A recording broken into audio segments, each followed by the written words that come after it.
السلب الحبابا والبتول المستطابة والنبي ثم الصحابة. Assalamualaikum sahabat YouTube, bertemu lagi di channel Sinar Rasul. Kali ini kita akan mendengarkan ceramah Ustazah Halimah Al-Idrus tentang ghibah.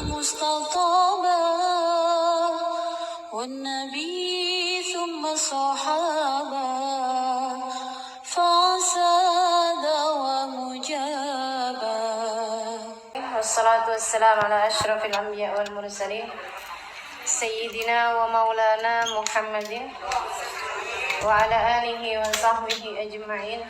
Ilma lana illa ma 'allamtana innaka antal alimul hakim. Rabbi shrah li sadri wa yassir li amri wahlul 'uqdatam min lisani yafqahu qawli, amma ba'du.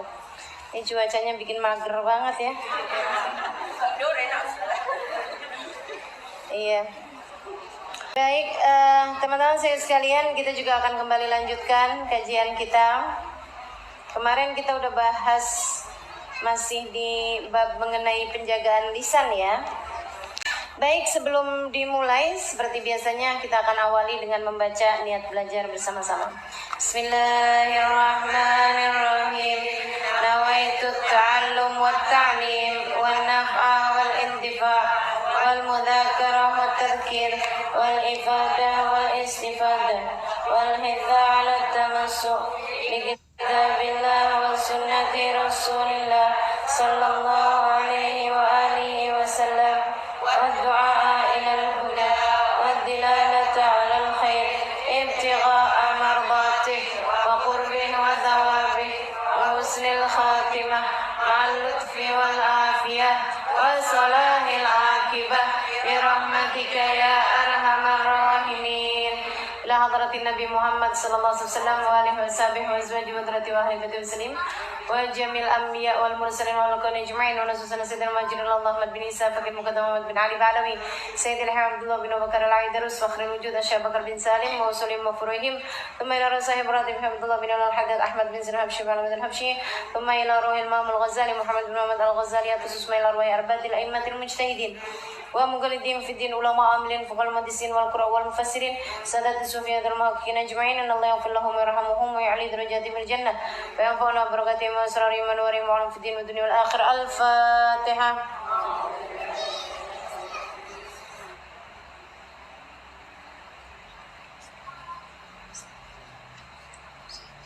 Faqalat imra'ah, berkata seorang perempuan, ma'at wal dela fulan, panjang benar tuh ekornya fulanah. Maksudnya bajunya ada delnya, ada ekornya gitu, ada apa ya namanya? Iya, nah itu kepanjangan banget gitu. Dia bilang ma'atul del fulana, panjang bener ekornya si fulana. Faqala alaihi salatu wassalam, Nabi kemudian mengatakan banyak al-fidi. Kata Nabi Muhammad, lepengin. Fa akhrajat min famiha qit'at laham, dia pun mengeluarkan dari mulutnya sepotong daging. Fasarat bihadil kalimatil wahidah al-garibah akilah min lahmiha. Seolah-olah Allah mau menunjukkan kepada kita bahwa dengan kalimat satu itu dia sudah seperti makan daging saudaranya tersebut. Fanzuru ibadallah ma'afhashal ghibah wa aqbahiha. Maka perhatikanlah wahai hamba-hamba Allah, betapa sangat berbahayanya ghibah dan betapa sangat buruknya ghibah tersebut. Wa ma'ahwanal wuqu' fiha 'alan nas illa man rahimallah, dan betapa sangat mungkinnya, sangat ringannya kita terjatuh ke dalam perbuatan ghibah tersebut illa man rahimallah, kecuali orang-orang yang dirahmati oleh Allah, wa qalilun mahum, dan sangat sedikit sekali mereka. Dikit banget orang yang selamat dari ghibah. Dikit banget. Saya salah satu dari orang yang saya nggak pernah dapetin ghibah, hubababahiyah. Nggak pernah saya dapetin ngomongin orang.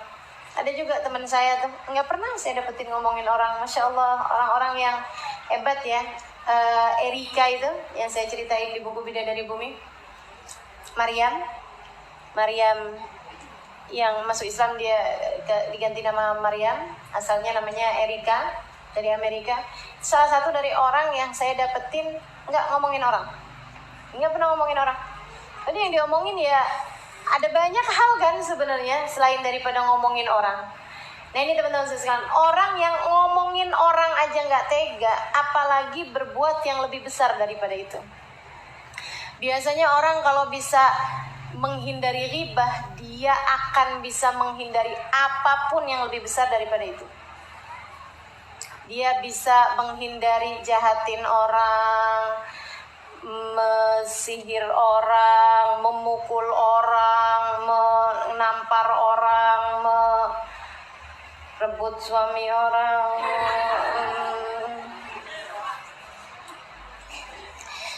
Pokoknya kalau udah bisa menghindari ghibah, itu akan terhindar dari banyak sekali keburukan-keburukan yang lain-lainnya. Gitu ya. Kenapa? Karena dia udah gak tega. Sekedar nyebut orang di belakangnya aja gak tega. Sekedar jahatin orang, ngomong orang, sesuatu tentang orang yang orangnya gak denger loh. Orangnya gak denger, orangnya gak ngerasain. Kita denger, kita ngerasain apa gak kalau kita lagi diomongin orang? Gak ngerasain, kita gak ada yang sakit nih, sakit nih. Kenapa? Nih kayaknya lagi diomongin orang nih saya nih. Kayak lagi berasa ditusuk-tusuk nih saya dari belakang. Nggak berasa teman-teman saya sekalian. Segitunya aja ada orang-orang yang nggak tega buat ngomongin orang gitu ya. Karena memang dia punya rasa rahmat yang sangat besar kepada setiap orang lain dan punya pemikiran yang sangat positif kepada setiap orang. Itu mencegah dia dari perbuatan ghibah. Nah, orang kalau nggak ghibahin orang lain, sekali lagi dia akan terhindar dari begitu banyak hal-hal yang orang lain bisa lakukan untuk menyakiti sesama manusia. Gitu. Jadi kita kalau bisa hindarin ghibah, terhindar dari banyak hal dari keburukan-keburukan. Belajar yuk, belajar. Mesti merhatiin benar-benar. Jangan sampai omongin orang, jangan sampai omongin orang. Kadang-kadang udah bisa-bisa, diajakin orang ngomongin orang. Akhirnya ke bawah deh. Enggak kok, dia tuh aslinya begini. Oh kamu gak tahu aja. Tuh udah mulai. Oh gitu ya, iya. Ya Allah, mudah-mudahan Allah lindungi kita sekalian insya Allah dari berbuat buruk kepada orang lain insya Allah. Biar punya hati yang gak tegaan kayak hatinya Nabi Muhammad SAW. Gak pernah tega. Ada orang musuh sekalipun kena azab, Nabi Muhammad nggak tega. Ada orang kafir nyakitin Nabi bayangin dia masuk neraka aja nggak tega.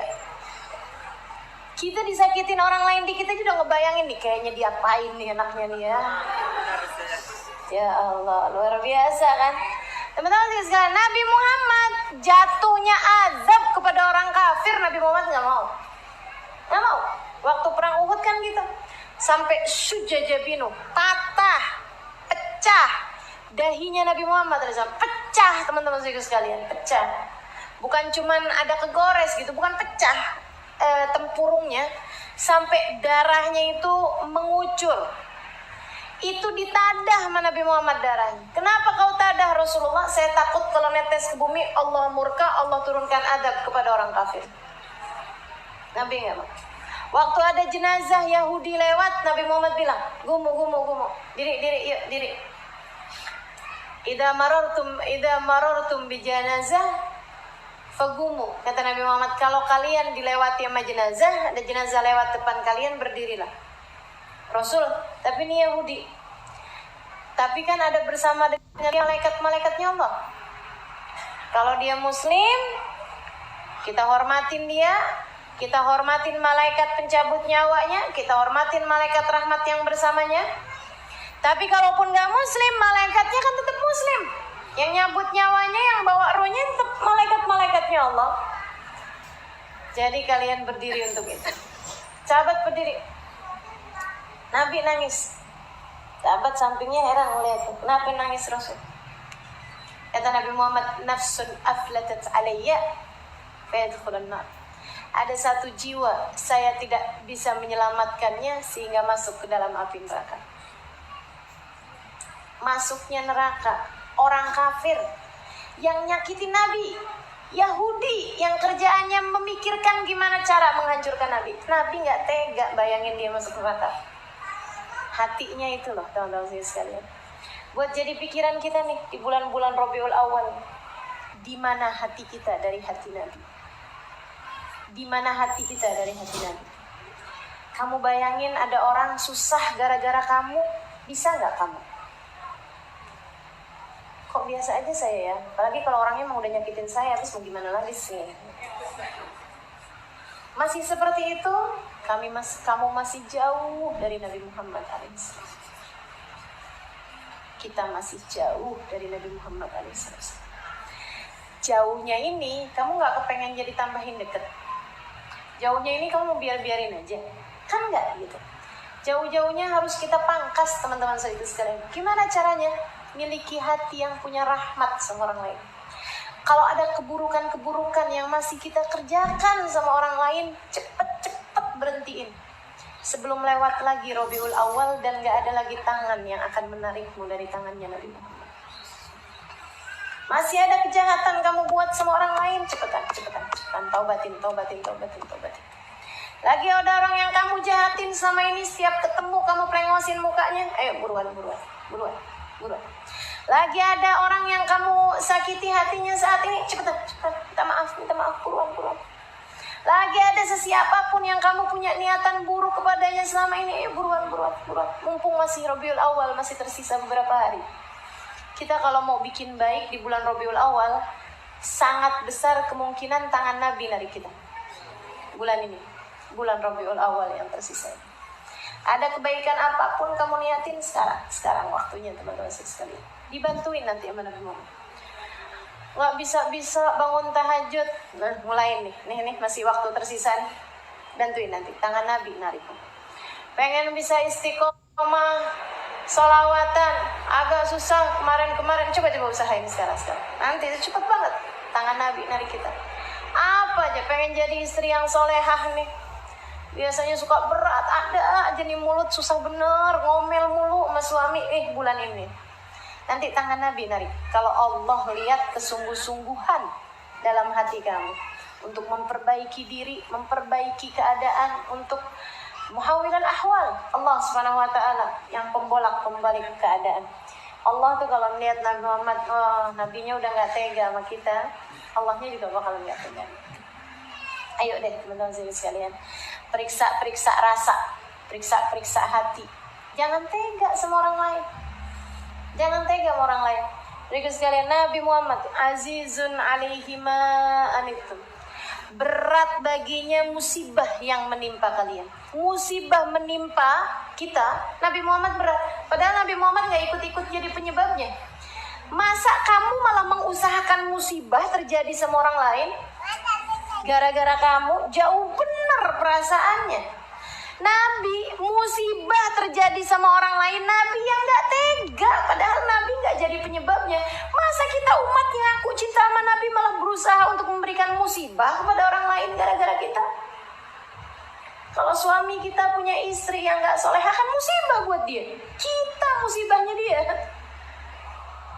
Kalau kita gak didik anak-anak kita dengan benar, marah-marah mulu kerjaannya, ngomel-ngomel mulu kerjaannya, kita jadi musibah buat anak kita, teman-teman saya sekalian. Ada hati yang terluka gara-gara kita. Kamu pikir kalau kamu ngomel-ngomel anaknya gak sakit hati ya kan? Terigu sekalian, tetangga kamu jahatin, kamu jadi musibah buat dia. Musibahnya dia itu, jika dia muslim, Nabi berat karenanya. Berarti kamu telah jadi orang yang membuat beratnya Nabi Muhammad SAW. Kita ngaku cinta, ternyata di hadapan Nabi kita dianggap sebagai musuh. Karena memberatkan hati orang lain, menyedihkan hati orang lain. Inna lillahi wa inna ilaihi raji'un. Jangan jadi musibah. Nawar dagangan sampai melit, bener. Orang nyampe sakit hati gitu. Dia lepas juga dagangannya habis, kalau enggak udah ini deh nantinya malah rusak, basi, busuk, ini itu segala macam. Sedih hatinya. Dia ngadu pada Allah. Nabinya sedih loh karena musibah dia, dan kita penyebabnya. Dan kita ngaku cinta sama Nabi Muhammad. Nah kan jauh banget gitu. orang mengadukan kita kepada Nabi Muhammad alaihissalam. Jangan sampai jadi orang yang kita diadukan sama orang lain kepada Nabi. Ya Rasulullah, saya udah nggak tahan dijahatin mulut sama kakak ipar saya. Ya Rasulullah, saya nggak tahan dijahatin mulut sama orang itu. Ya Rasulullah, saya didukunin sama dia itu Rasul. Ya ampun Rasulullah, saya. Kita diaduin sama orang lain kepada Nabi Muhammad SAW. Jadi benar, jangan sampai kayak begitu. Mudah-mudahan Allah karuniakan kepada kita nih kebaikan-kebaikan hati yang bikin kita nggak jadi orang yang diadukan kepada Nabi atas keburukan-keburukan kita. Maka apapun yang masih sedang dikerjakan dari segala keburukan-keburukan, berhentilah teman-teman sekalian. Apapun aja yang masih dari keburukan-keburukan yang masih kita kerjakan, mudah-mudahan kita niatkan berhenti, kita minta sama Allah tangan Nabi Muhammad narik kita semua insyaallah dari segala keburukan-keburukan. Amin ya rabbal alamin. Ngutangin riba, dikira nggak diaduin sama Nabi? Diaduin ya nggak? Ya Allah, khair insyaallah, mudah-mudahan. La ilaha illallah Muhammadur Rasulullah sallallahu alaihi wasallam. Ya seperti itu. Katanya Nabi Muhammad, ilfati. Pada seseorang, gila panjang bener ekornya. Pakai baju ada kelebihannya gitu. Bajunya orang Arab kan memang dail tuh namanya tuh ekor tuh. Panjang bener ya ekornya. Nabi bilang, lepehin. Dia lepehin. Ternyata keluar. Alhamdulillah, daging. Kayak habis makan dagingnya si orang tersebut. Ini pelajaran Allah Subhanahu wa taala kasih, teman-teman sekalian, Allah Subhanahu wa taala kasih kepada umat Nabi Muhammad dari kalangan para sahabat-sahabat yang memang menerima langsung ilmu dari Nabi Muhammad SAW. Ada banyak di masa hidupnya Nabi itu perkara-perkara yang harusnya maknawi Allah zahirkan. Gini nih, masalah bahwa orang kalau habis ngomongin orang seperti makan bangkai daging saudaranya sendiri, itu kan maknawi. Enggak benar-benar kemudian wah pantesan ya saya kenyang nih habis ngomongin orang nih, nggak ada ceritanya gitu ya. Lapar mantep lapar aja teman-teman sekalian saya muliakan. Jadi nggak ada urusannya sama bahir, perkara bahir mah nggak berasa gitu, paham maksud saya? Sama kayak ayat yang berbunyi alladzina yakuluna amwalal yatama zulman innama yakuluna fi butunihim nara wa sayaslawna sa'ira. Sesungguhnya orang yang makan hartanya anak yatim, sesungguhnya ia sedang memakan api di dalam mulutnya, kata Allah gitu. Tapi bukan berarti kemudian ada api dalam perutnya. Sama kayak orang memasukkan api ke dalam perutnya, itu sesuatu yang maknawi teman-teman sekalian. Bukan berarti kemudian panas nih, ada api nih di perut saya habis makan hartanya anak yatim. Nggak ada teman-teman sekalian, nggak berasa. Sekali lagi itu namanya perkara yang maknawi, perkara yang maknanya aja seperti itu, tapi bukan faktanya seperti itu gitu. Iya. Jadi teman-teman sekalian, akan tetapi perkara-perkara yang maknawi ini terkadang Allah Subhanahu wa taala zahirkan untuk jadi pembelajaran. Seperti kayak gini, Allah bilang alladzina yakuluna amwal alladzina fala yaghtab ba'dukum ba'dha ayuhibbu ahadukum an ya'kula lahma akhihi maitan fakarihtum. Janganlah seorang di antara kalian berghibah, itu sama kayak kalian makan bangkai daging saudara kalian sendiri. Kan gitu ya? Itu sesuatu yang maknawi, tapi terkadang Allah tunjukkan secara zahir untuk jadi pembelajaran buat orang-orang, dan itu seringnya terjadi di zamannya Nabi Muhammad alaihissalam. Nabi tunjukin. Teman-teman sekalian saya muliakan, kayak gitu tuh. Ada orang habis ngomongin orang, panjang bener ekornya. Kata Nabi, lepehin. Apa Rasul lepehin? Loh, keluar daging. Oh, tuh kamu bisa ngomongin orang lagi keluar. Ya Allah, ya Allah. Jadi pembelajaran buat dia untuk yang ya Allah mesti hati-hati nih kalau ngomong. Jangan sampai kemudian akhirnya jatuhnya jadi ghibah. Gitu kan? Sama kayak yang puasa di zaman Nabi. Jangan ada yang buka kecuali dengan izinku. Nabi kan gitu. Waktunya buka kan pada izin tuh semuanya. Sampai ada 2 orang gak dapet izin. Bukannya dikasih buat makan, malah Nabi suruh mereka buat muntah. Begitu muntah malah keluar daging, darah, nanah. Seolah-olah habis makan bangkai. Sampai 2 orang tersebut penuh, kata Nabi Muhammad, innahuma samata amma ahallallahu lahuma wa aftarata bima yahrumullah alaihima. Sesungguhnya keduanya berpuasa, nggak mau makan dari barang-barang yang halal. Kita kalau puasa nggak mau makan barang halal, tapi dia batalin puasanya dengan makan barang haram, yaitu makan bangkai. Jalasat ihdahuma indal ukhra faghtabata. Kenapa bisa begitu Rasul? Kata Nabi, yang satu ketemu sama yang lain kemudian ngomongin orang.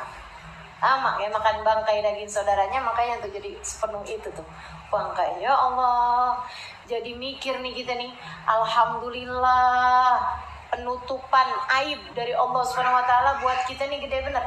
Kalau mau ditampakkan, ya Allah, ibu-ibu teman-teman sekalian, nggak ada di antara kita yang badannya sekecil ini nih. Banyakan makan bangkai, banyakan makan daging, betul nggak? Nih saya nih kalau ditimbang sama gibah-gibahnya nggak segini nih. Ya Allah, ya Allah. Kita semua kalau ditimbang sama aib-aib kita, sama dosa-dosa kita, kira-kira segede apa teman-teman? Ya Allah, ya Allah. Makanya kalau udah nimbang, untung yang ditimbang bisanya cuma badan doang, kulit, daging, tulang, ya enggak? Kalau terus nimbang, kaget karena timbangannya ternyata dosa. Berat 55, dosa 550. Waduh. Serem bener. Kata Bapak iya. Untung dosa nggak ada baunya. Kalau dosa nggak ada baunya, kalau dosa ada baunya, adakah seseorang mau berada di samping kita? Saya sih dengar Bapak yang ngomong kayak gitu, kayak lagi nyindir benar. Untung Halimah saya nggak tahu dosa kamu. Kalau saya tahu dosa kamu, saya nggak bakalan mau duduk di sebelah kamu. Ya Allah, seremnya, seremnya. Mudah-mudahan Allah selamatin kita semua, insya Allah. Amin. Ya Rabbal Alamin. Gimana caranya mau berhenti ghibah ini ya? Lagi zaman-zaman sekarang, buka TV isinya ghibah. Betul nggak? Tokoh politik ini digibahin, tokoh politik itu digibahin. Buka TV yang lain isinya infotainment, artis-artis. Akhirnya jadi ghibah juga. Tuh, kawin cerai mulu, katanya gitu. Ya Allah, ya Allah. Keluar dari rumah, ketemu sama tetangga, diajakin apa? Ghibah juga. Ketemu sama teman pengajian, habis selesai bubar, ajakin ghibah juga. Hadir maulid. Jangan sampai ya. Di maulid katanya, tapi malah ngomongin orang dalam maulid. Lebih bahaya lagi kalau kemudian yang diomongin ustadzahnya. Na'udzubillah min dzalik. Mudah-mudahan Allah selamatin kita semua. Amin ya Rabbal Alamin. Ini emang mesti bener-bener ya. Makanya Sayyidina Abu Bakar taruh batu dong, kayaknya perlu juga nih. Gimana caranya nih? Apa saya taruh batu juga aja nih? Biar kita bisa benar-benar ngerapiin kita punya lisan, teman-teman sekalian. Seenggaknya kalau pas lagi pengen marah gitu ya, yang lagi kesel-kesel nih, kayaknya perlu nih ngambil batu taruhin mulut. Atau seenggaknya nggak batu, biji tasbih deh, masukin mulut. Kalau ngomong bisa ketelun biji tasbihnya. Ya Allah, ya Allah. Pokoknya udah ampunan dari Allah itu yang paling penting buat kita. Penjagaan, minta sama Allah. Allahumma ufir lana fima madha wahfadna fima baqi birahmatika ya arhamar rahimin. Ya Allah, bitaufiq hatta nafik, kata Habib Umar bin Habib. Ya Allah, kasih kepada kami taufik, kemudahan mengerjakan kebaikan, hatta nafik, biar pada sadar semuanya nih. Kita nih biar pada sadar semuanya, biar pada insaf semua. Amin ya rabbal alamin. Amin ya rabbal alamin. Betapa sangat buruknya ghibah dan betapa sangat dekatnya kita darinya. Betapa sangat busuknya ghibah dan betapa sangat mudahnya kita melakukannya. Betapa sangat buruknya ghibah, betapa sangat mudahnya kita untuk melakukannya. Mudah-mudahan menjadi orang-orang yang terjaga insyaallah. Fa'alam anna al-wajib 'alaik idza ra'ait min akhikal muslim aiban wallahu a'lam bis-shawab. Teman-teman sekalian saya muliakan, ada banyak pertanyaan-pertanyaan numpuk nih. Karena beberapa minggu yang lalu saya nggak sempat jawabin pertanyaan kali ya. Jadi saya kayaknya mau jawabin pertanyaan aja, biar nggak kebanyakan utangnya. Karena kan Kamis depan juga Maulid. Ya. Assalamualaikum Ustazah, sudah hampir 3 bulan saya menerapkan baca Yasin di pagi hari karena Ustazah pernah bilang akan memberi kesenangan. Siapa yang memberi kesenangan? Allah. Sepanjang hari seperti sabda Nabi Muhammad. Apakah boleh baca Yasin dengan niatan seperti itu? Bukan karena Allah kan? Karena saya lihat acara Ustadz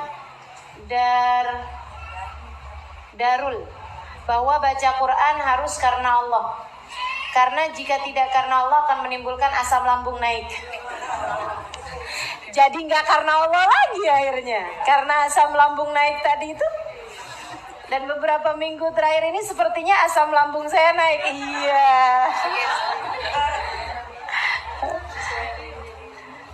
Mohon penjelasannya Ustazah. Saya rasa sepertinya asam lambung saya naik karena saya sering betah. Mohon penjelasannya Ustazah. Kamu banyak makan. Iya, asam-asam. Iya. Kayaknya jadi betah. Itu kamu takut nggak lillah, akhirnya jadi nggak lillah juga. Kamu takut nggak karena Allah, yang akhirnya malah justru nggak karena Allah, karena kamu takut asam lambungnya naik tadi itu. Itu seperti berlari dari mulut macan pergi ke mulut harimau.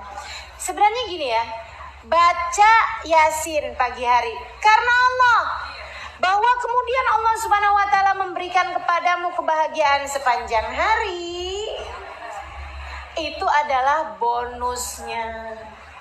Sama teman-teman sekalian, sholat duha karena Allah, bahwa siapa yang mengerjakan sholat duha Allah akan lancarkan rizkinya, itu bonusnya. Orang yang baca surat Ar-Rahman karena Allah, kalau kemudian gara-gara baca surat Ar-Rahman itu kemudian suaminya jadi tambah sayang, itu adalah bonusnya. Saya ngajar karena Allah, jika kemudian gara-gara saya ngajar, saya jadi disayangin orang, saya jadi diundang kemana-mana, disiapin makanan di mana-mana, disiapin tempat tinggal yang bagus di mana-mana, itu adalah bonusnya. Kalau kemudian kamu baca Yasin hanya karena biar seneng deh sepanjang hari, sama aja kayak saya ngajar biar nanti disiapin makanan yang banyak. Saya ngajar biar nanti ada yang undang-undang saya. Itu kan sayang-sayang banget.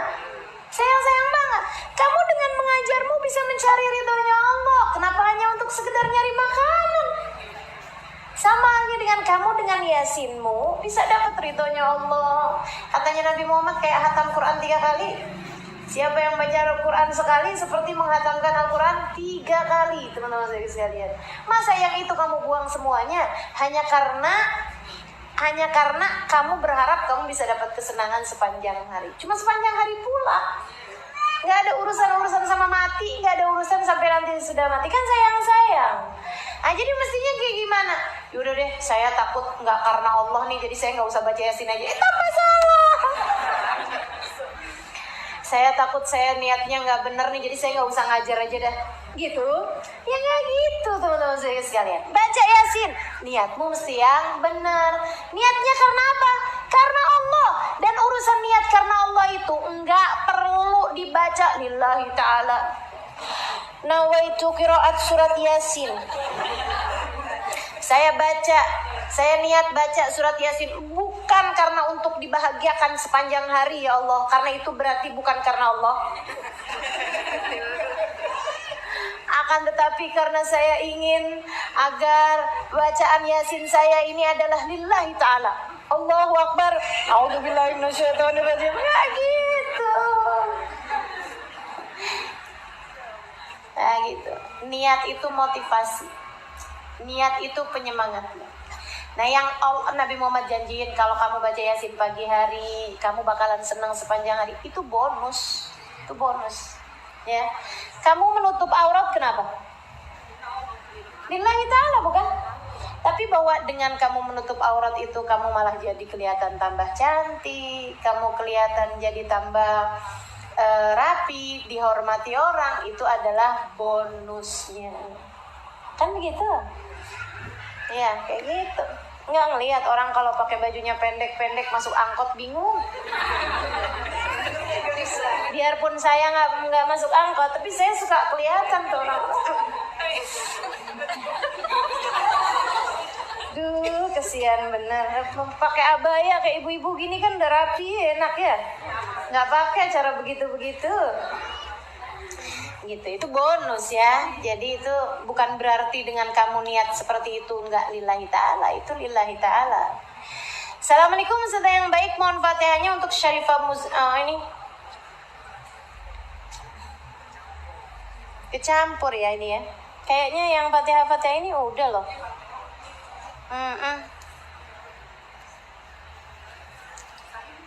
Iya.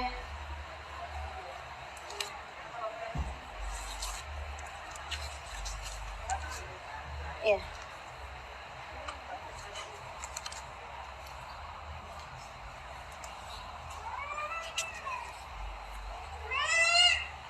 Assalamualaikum warahmatullahi wabarakatuh. Saudara yang saya hormati, amin.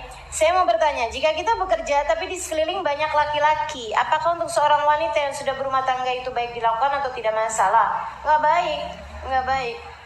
Nggak usah buat yang sudah berumah tangga, yang belum berumah tangga pun nggak baik. Ya, kerja di sekelilingnya laki-laki semuanya, ya kan nggak bagus teman-teman saya sekalian. Ya Allah, jadi susah jaga hati kan, jadi susah jaga diri juga.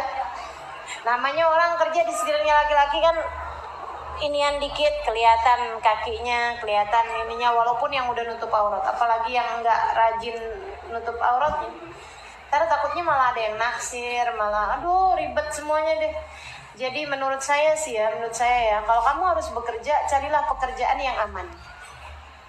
Carilah pekerjaan yang tidak membuatmu harus banyak berinteraksi dengan laki-laki, tidak membuatmu jadi banyak berurusan dengan hal-hal yang berbau fitnah. Gitu kan? Nah, apaan pekerjaannya? Oh, banyak banget. Dan itu ya, kamu tinggalkan pekerjaan tersebut karena Allah pasti akan menggantikannya dengan yang lebih baik. Apa maksudnya Ustaz karena Allah? Misalnya gini, pekerjaannya sebenarnya gajinya besar, tapi bikin saya jadi banyak berhadapan dengan laki-laki, berurusan dengan laki-laki, akhirnya ketempelan, akhirnya keinian, itu apa segala macam. Belum lagi misalnya sayanya bisa jaga hati, dianya belum tentu bisa. Kan gitu ya? Saya tinggalin aja deh karena ini insya Allah akan lebih membuat saya lebih mudah untuk mendekat kepada Allah. Misalnya gitu, saya kepengen taat, saya kepengen takwa, saya tinggalin aja pekerjaan ini karena Allah. Kalau bukan karena Allah kayak gimana? Saya udah nggak kerja lagi dari situ. Kenapa? Gajinya kecil. Nah itu berarti ninggalinnya bukan karena Allah. Nanti kalau meninggalkannya suatu karena Allah yang akan menggantikannya dengan yang lebih baik. Apakah pekerjaan bermain tender itu halal? Proyek ya, memang caranya kan memang seperti itu tuh ditenderin. Asal halal. Maksudnya gimana? Gini nih, tender itu teman-teman saya sekalian. Ada satu nih mungkin yang nggak ngerti nih ya. Tender itu ada satu pekerjaan nih, proyek misalnya gitu. Nah, siapa yang ngerjain proyek tersebut itu ditenderin, dilelang pekerjaannya. Jadi semua orang ngajuin harga. Saya bisa ngerjain bikin jembatan ini misalnya dengan 200 miliar misalnya gitu. Ada lagi satu perusahaan saya bisa dengan 150 miliar. Saya misalnya bisa dengan 100 miliar. Itu nanti dikasihin kepada yang nawar dengan harga yang terendah. Itu dia sebagai pemenang tendernya, kan seperti itu tuh. Nah, tapi masalahnya ada banyak, terutama di daerah-daerah itu ya, yang ya Allah, mudah-mudahan Allah kasih kepada kita pemimpin-pemimpin yang soleh, pemimpin-pemimpin yang takwa, pemimpin-pemimpin yang gak korupsi, teman-teman sekalian. Karena ada banyak daerah-daerah ini, tender-tender yang seperti ini mereka bermain. Jadi tuh perusahaan-perusahaan itu yang bisa ngerjain itu pakai penawarannya kayak gini nih, misalnya saya bisa ngerjain ini 150 juta tapi 150 miliar tapi 10 miliarnya buat bupati. Jadi banyak yang kayak begitu. Ada satu lagi nawarin 140 juta tapi nggak pakai ngasih sesuatu kepada bupati. Itu kadang-kadang mereka menangin yang lebih tinggi asalkan merekanya dapat bagian. Itu yang namanya korupsi. Nah, kalau udah kayak begitu ya haram berarti tendernya. Duitnya ya duit haram, teman-teman sekalian. Pakai suap. Suap itu ar-rashi wal murtashi finnar, kata Nabi Muhammad SAW. Orang yang nyuap dan orang yang disuap sama-sama di dalam neraka. Karena jika menang tender maka dapat komisi besar dari bos. Lalu uang yang didapat akan disumbangkan atau sedekah ke majelis-majelis atau pergi haji atau umrah orang tua. Apakah sedekahnya diterima Allah? Karena biasanya bermain tender dengan cara curang atau suap atau sogokan. Apakah pekerjaan itu baik, Ustazah? Ya kalau ada nilai muatan curang, suap, sogokannya ya haram. Karena ada banyak juga teman-teman sekalian perusahaan-perusahaan yang profesional, mereka main tender secara profesional, nggak pakai suap-suapan. Mau suapan di atas meja atau di bawah meja gitu, nggak pakai. Ada banyak di antara mereka yang seperti itu. Nah, kalau perusahaannya perusahaan sangat profesional, biasanya memang nggak pakai lagi tuh suap-suapan. Justru yang suap-suapan tuh yang seringnya perusahaan-perusahaan yang lagi mau naik, yang lagi belum terlalu di ini gitu kan. Nah, itu dia pakai suap-suapan. Ya Allah, mudah-mudahan selamat semuanya insya Allah. Kalau udah barangnya haram, mau disedekahin tetap haram. Barang haram itu teman-teman sekalian sama kayak barang najis. Gimana cara mensucikan kencing? Gimana cara mensucikan kencing? Ya nggak bisa. Kencing kok disucikan? Gimana ceritanya cairan kencing bisa suci? Gimana caranya? Ya nggak bisa teman-teman sekalian. Kalau barang kena kencing bisa disucikan, baju kena kencing bisa disucikan. Tapi kencingnya itu sendiri bagaimana cara mensucikannya? Gimana cara bikin air kencing disulam, di ini, di itu, diapain segala macam sampai bisa jadi air kopi? Mau minum? Itu sama halnya dengan barang haram. Yang namanya barang haram, mau disedekahin, mau diberangkatin pergi umroh, itu tuh haram-haram juga. Dan kalau udah haram, naudzubillah min dzalik, teman-teman sekalian. Makanya kenapa ada uang sedekah nggak bisa nyampe kepada korban bencana alam? Itu jangan-jangan uangnya uang haram. Makanya nggak nyampe kepada yang dituju. Akhirnya ditahan. Tanya kepada siapa? Kepada yang haram lagi, yang dikorupsi lagi kemudian. Makanya ada dana-dana sosial yang dikorupsi karena memang uang haram. Allah akan bikin uang haram itu tetap jalannya ke haram. Serem benar? Mudah-mudahan Allah selamatin kita semua. Amin. Assalamualaikum Ustazah. Makanya saya sih kalau urusan maulid gitu ya, Ustazah minta sumbangan ke ini gitu, aduh enggak deh. Mohon maaf, makasih. Enggak, ini acaranya Nabi Muhammad. Biarin Nabi yang menentukan siapa-siapa aja yang akan dipakai hartanya oleh Nabi untuk merayakan maulid Nabi Muhammad SAW. Jangan dikira Nabi nggak milih, teman-teman sekalian. Jangan dikira ketika kamu mau nyumbang maulid, kamu mau nyumbang maulid. Oh bukan. Itu Nabi pemilihmu. Untuk duit mau dipakai buat acaranya Nabi Muhammad SAW. Nggak ada ceritanya minta sumbangan orang. Nggak ada ya. Pokoknya yang mintain sumbangan buat saya nggak mau. Udah. Nabi kok udah nentuin siapa-siapaan yang bakalan dipakai gitu. Sampai sekarang nih orang-orang pada nanya-nanya, sudah pakai Balai Sudirman, duitnya dari mana? Dari Allah, dari Rasulullah. Nggak usah khawatir teman-teman saya sekalian, nggak pernah kekurangan kita selagi niatnya benar, ya, selagi ikhlas, insya Allah lillahi. Bu Ida pakai 165 tuh, bayarnya emang nggak pakai bayar emang pakai daun, kagak duit. Ya Allah. Tak sumbangan, enggak deh, serem saya. Ntar kalau diminta, ntar yang haram-haram pakai keluar juga, iya kan? Kalau nggak pakai diminta, Nabi yang milih. Nanti beneran yang beneran halal bakalan dikasih, insya Allah. Sehingga acaranya berkah, acaranya enak, yang hadir dapat hidayah, ya nggak? Yang hadir hajatnya diijabah, karena gitu. Jadi nggak pakai ya, ada yang minta-mintain sumbangan buat acara saya. Enggak. Assalamualaikum Ustazah, bila seorang berhutang pada kita, lalu saat dia membayar hutangnya dia juga memberikan hadiah berupa uang, barang, atau makanan yang katanya sebagai ucapan terima kasih, apakah itu termasuk riba? Tidak, itu malah hukumnya sunnah. Hukumnya sunnah. Sunnah bagi yang dihutangi, bukan sunnah bagi yang menghutangi. Sunnah bagi yang dihutangi. Jadi kalau saya dihutangi, misalnya ya, saya mau buka usaha, kakak saya mau buka usaha, uangnya ya, atau kakak saya misalnya mau ada keperluan, terus dia nggak ada uang, terus dia utang sama saya, misal ya, saya kasih utangan nih misalnya gitu kan, berapa, 50 juta misalnya gitu. Teman-teman sekalian, habis selesai utang tersebut dia bayar 50 juta, terus dia kasih secara sukarela gitu kan, ini nih ucapan terima kasih, hadiah gitu misalnya, baik itu berupa uang, berupa barang, saya sunnah menerima, namanya hadiah. Saya sunnah menerima, namanya hadiah. Karena sallallahu alaihi wasallam yaqbalul hadiah wa yukafi'aha. Nabi Muhammad alaihi wasallam menerima hadiah dan membalasnya. Jadi malah kalau saya tolak, malah nggak bagus buat saya, makruh hukumnya buat saya tolak. Saya bilang enggak, astagfirullah. Itu hukumnya malah makruh ya. Ini nggak ngerti hukum nih, malahan itu riba, dosa. Nah itu nggak ngerti hukum. Jadi itu sebenarnya hadiah, nggak apa-apa. Dengan syarat tidak disebutkan di awal. Tapi kalau udah disebutin di awal, gitu kan, utangin dong 50 juta.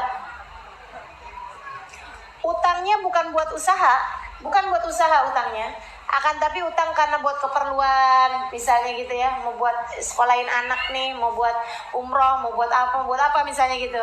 Nanti insya Allah ada kok buat bayarnya, saya lagi ngarepin inian nih, misalnya gitu kan. Nanti kalau saya bayar saya tambahin deh, tuh, itu jatuhnya jadi riba. Gitu ya, kullu qardin jarra naf'an fahuwa riba. Semua utangan yang mendatangkan kemanfaatan hukumnya adalah riba.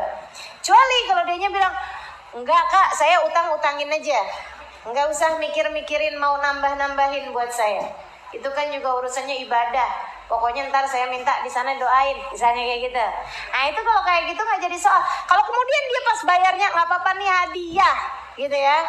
Saya nggak karena diutangin, tapi karena ini memang saya pengen ngasih hadiah. Nah itu jatuhnya sebagai hadiah. Jadi gitu teman-teman sekalian, hukumnya bukan riba karena itu termasuknya hadiah. Kata Nabi Muhammad SAW, termasuk dari kebaikan, bukan termasuk dari golongan kami, kata Nabi, orang yang kalau balikin sesuatu nggak ditambahin, malah bagusnya ditambahin, sunnahnya bagusnya ditambahin, gitu ya. Bagaimana kalau dia membawa makanan saat dia mau pinjem uang yang katanya sekedar untuk iseng-iseng atau ngemil? Ya nggak apa-apa, tergantung yang diutangin berapa. Dia ngutang 50 juta, bawa martabaknya terima.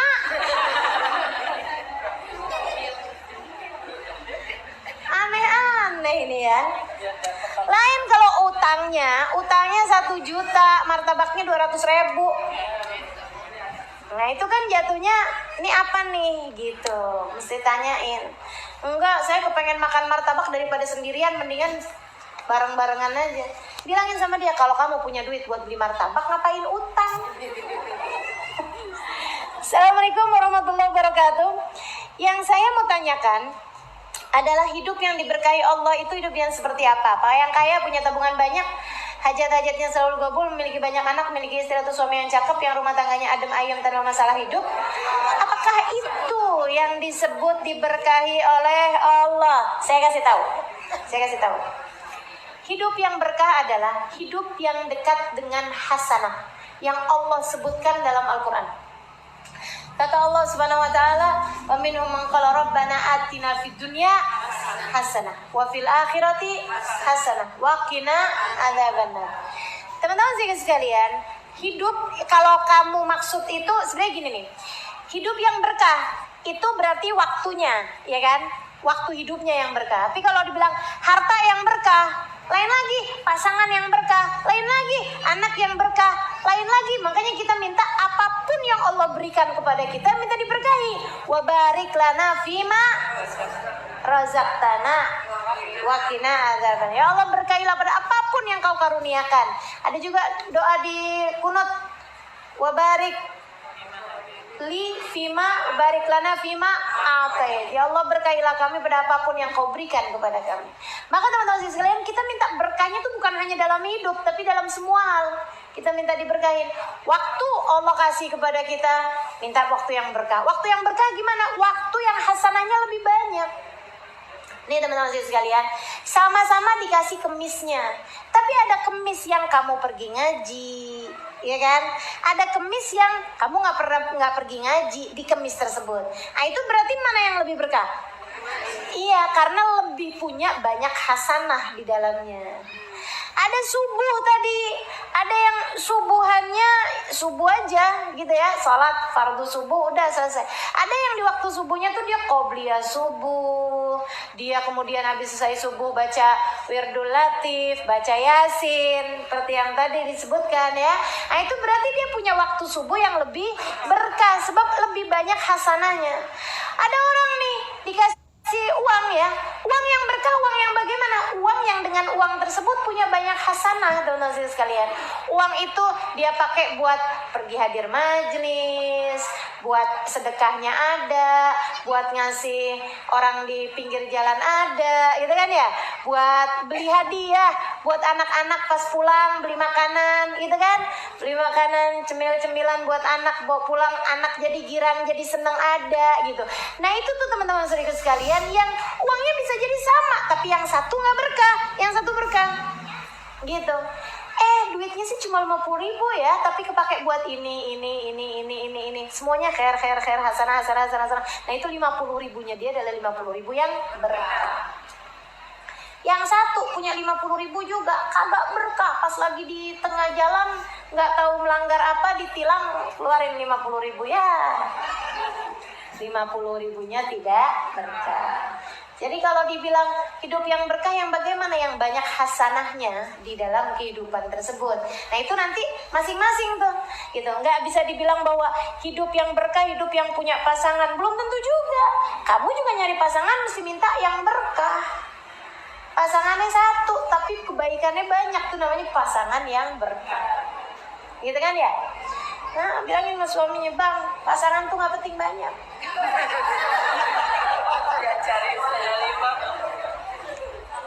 Gak penting banyak bang, penting berkah, gitu ya. Assalamualaikum saudara yang cantik, makasih. Suami saya meminta saya untuk membaca surat Yasin Fadilah. Tetapi setelah saya cari tahu, katanya jika mau membaca Yasin Fadilah itu harus mendapatkan ijazah dari guru atau ulama. Apakah betul Ustazah? Cuma betul bagaimana cara saya untuk mendapatkan ijazah atau wasiat untuk membaca surat Fadilah atau Yasin tersebut? Enggak perlu ijazah kok. Yasin Fadilah mah umum. Tapi kalau kamu ngerasa pengen dapat ijazah, datang ke saya kasih ijazahnya nanti. Ustazah, niat yang benar sholat tahajud itu gimana? Sholat sunat tahajud. Selama ini niatnya sholat tahajud, ya udah benar. Kalau kamu sholat tahajud niatnya istikharah, itu baru salah. Kamu sholat tahajud niatnya duha, baru salah. Lebih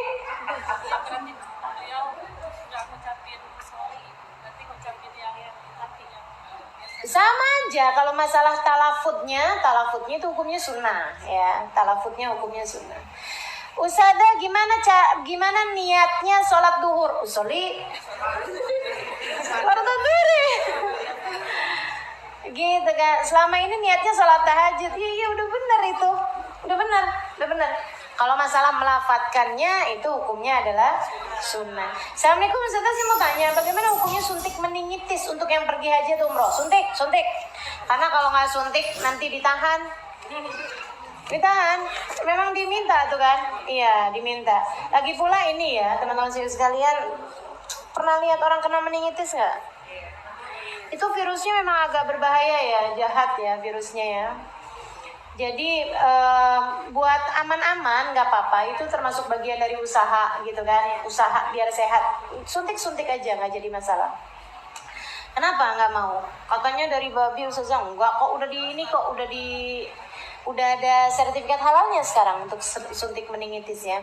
Ustazah, siwak ditaruh di kamar mandi boleh nggak Ustazah? Ya boleh, nggak apa-apa. Soalnya biar lebih gampang pakainya. Dia lupa lagi habis sikatan dengan odol lalu diterusin dengan siwak. Mohon penjelasannya. Boleh-boleh aja, tapi itu jadi kayak pakai siwaknya basa-basi ya. Sebab yang namanya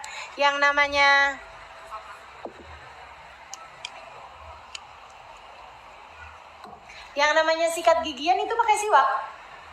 Bersiwak itu dengan pakai apapun aja, menggosok gigi pakai apapun aja namanya bersiwak. Kalau kemudian dia udah sikat gigian pakai odol udah bersih, kemudian dia pakai kayu siwak dan gigian gitu, itu kan kayak basa-basi. Paham maksud saya? Iya. Jangan pas waktu itu, gitu. Iya, nanti aja kalau pas mau wudu udah beberapa maksudnya sholat yang berikutnya lagi gitu yang dia nggak pakai sikat gigi. Nah kalau sikat gigian ya udah sikat gigi itu kamu niatin untuk siwakan gitu. Ustazah yang kami sayangi Ustazah, kalau kita safar niat hanya 4 hari tapi karena satu hal alhasil lebih dari 5 hari. Bagaimana Ustazah dengan sholat yang sudah kita jamak selama 4 hari yang awal? Kalau kemudian memang benar-benar nggak tahu bahwa akan memanjang, nggak jadi masalah sholatnya. Tapi kalau kita tahu bahwa kita akan kalau nggak 4 hari 7 hari, ya udah begitu nyampe aja udah nggak boleh gitu. Asal ada kemungkinan untuk lebih lama dari 4 hari. Assalamualaikum Ustazah, mau tanya, adakah di Tangerang kajian bulanan yang Ustazah hadiri atau bawakan? Atas jawabannya syukron Ustazah. Tangerang, saya sih punya banyak ya jadwal-jadwal kajian di Tangerang, tapi yang rutin nggak ada kayaknya ya. Nah, kalau mau tahu jadwal-jadwal saya bisa mengikuti Instagram saya, Halimah Lidrus di Instagram ya. Nah, itu di situ ada saya tulisin. Jangan nanya beli di mana Instagram ya. Assalamualaikum Ustazah dirahmati Allah. Dalam kalender Hijriyah pergantian waktu atau hari dimulai dari ba'da asar atau ba'da maghrib ya. Di kalender Hijriah kita mulai pergantian hari, pergantian tanggal itu mulainya dengan ba'da maghrib. Karena hitungannya kan memang sama bulan. Jadi masuk ke malam yang ada bulannya tentu saja. Masuk malam itu berarti masuk tanggal baru gitu. Kalau tanggalan Masehi pergantiannya pakai lewat tanggal 12 jam 12 malam. Assalamualaikum Ustazah, semoga sehat selalu, amin. Ustazah, saya mau tanya, kalau fitnah Dajjal itu seperti apa? Nanti Dajjal bakalan keluar. Nabi Muhammad cerita kayak begitu. Dajjal itu hidupnya cuma 40 hari. Tapi 40 hari itu dia bisa mengkafirkan hampir seluruh penghuni bumi. Di tangannya ada yang dia bilang surga adalah neraka, yang dia bilang neraka adalah surga. Dan dia itu apapun yang dia mauin terjadi. Gitu. Seram nih, mudah-mudahan kita semua terhindar dari fitnahnya Dajjal. Dan yang masalah, walaupun kita udah mati, Dajjal bisa ngidupin lagi. Kecuali yang di Mekah Madinah. Makanya banyak ulama-ulama milih mati di Mekah atau di Madinah karena memang dua tempat tersebut adalah tempat yang tidak bisa dimasuki oleh Dajjal. Assalamualaikum warahmatullahi wabarakatuh. Ustazah yang cantik dirahmati Allah, amin. Saya mau tanya, ada seorang anak sekolah di SD. Setiap kali dia mau jalan, uangnya habis. Sebentar. Setiap kali dia mau jajan, uangnya habis. Berarti nggak bawa duit. Tapi dia mengambil jajan tidak bayar, terkadang minta kembalian. Apakah itu termasuk mencuri? Ya iya.